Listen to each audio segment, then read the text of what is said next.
elaboration probably will suffice. But there is a second quote that I do want to share with you because it's relevant and also because it's, again, a famous quote that I think is a good thing to know if you're going to go to a lecture on objectivism.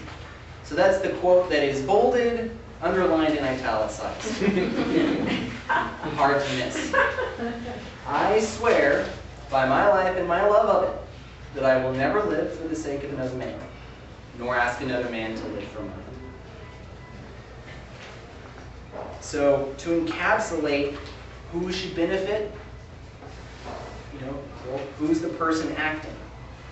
That's who should benefit. Now that asks one final question: who should suffer? If somebody acts and it causes a problem, let's say they're acting based upon some sort of contradiction that they didn't realize and thought that that led to something they valued, and that causes problems in the world. We all make mistakes, right? So who should suffer? And the answer is the same person who should benefit. It's me.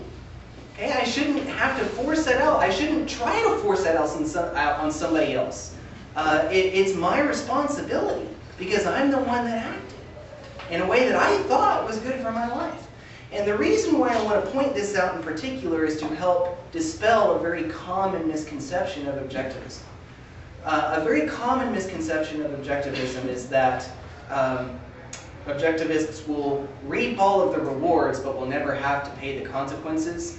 And the easiest example to point to is the whole bailout problem. Now, I'm not here to discuss any particular social matter and get into debate about it. The point I want to make is an objectivist viewpoint would be that if somebody acted in a certain way, they're responsible. Nobody else is required in any way to bail them out or take care of them. However, we can, if we choose to. It's certainly allowable. If I value a person who's in trouble, that person's important to me and makes my life better, they slipped, they made a mistake.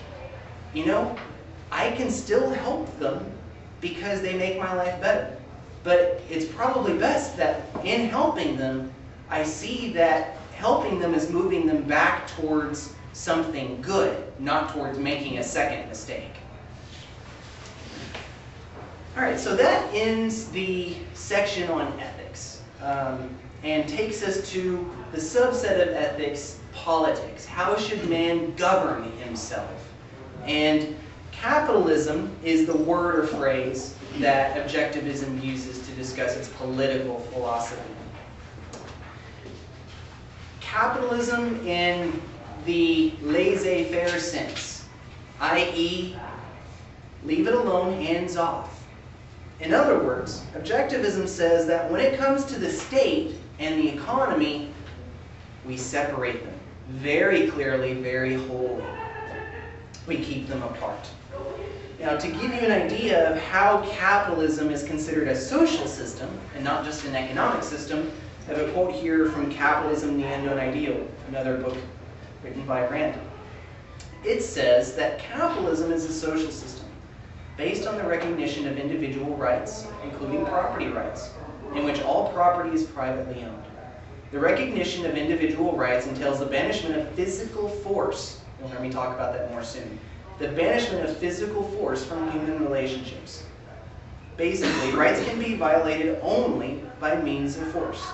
In a capitalist society, no man or group may initiate the physical force against others.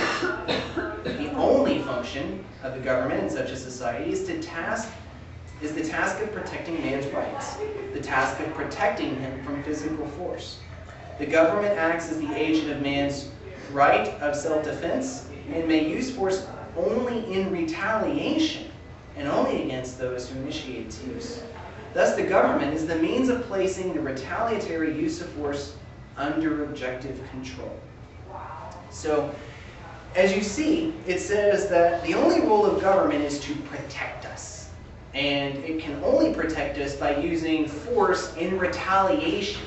So in an ideal world, the objectivist philosophy says that nobody ever initiates physical force against each other, but if they do, the role of government is solely and simply to use force as a response.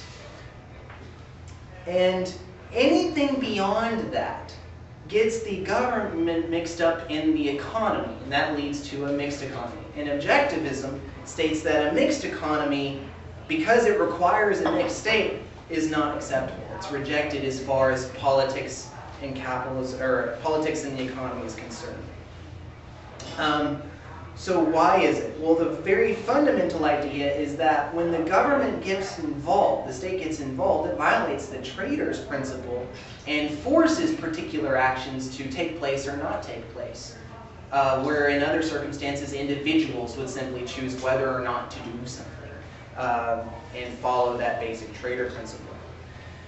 Now, to clarify force, we said that according to objectivism, the only way to lose your rights is by physical force. Well, what is force? And I want to clarify that because force is not always completely and utterly simple.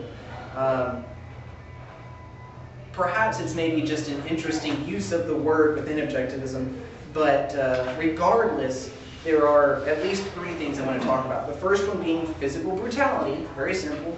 Don't punch me in the nose and I won't call the police on you. The second one, however, is slightly more interesting, theft. Theft is considered force. So the question is why? Why is theft considered force? And the reason is because when stealing something, you take something from someone against that person's will. And if you do something against their will, they didn't trade it.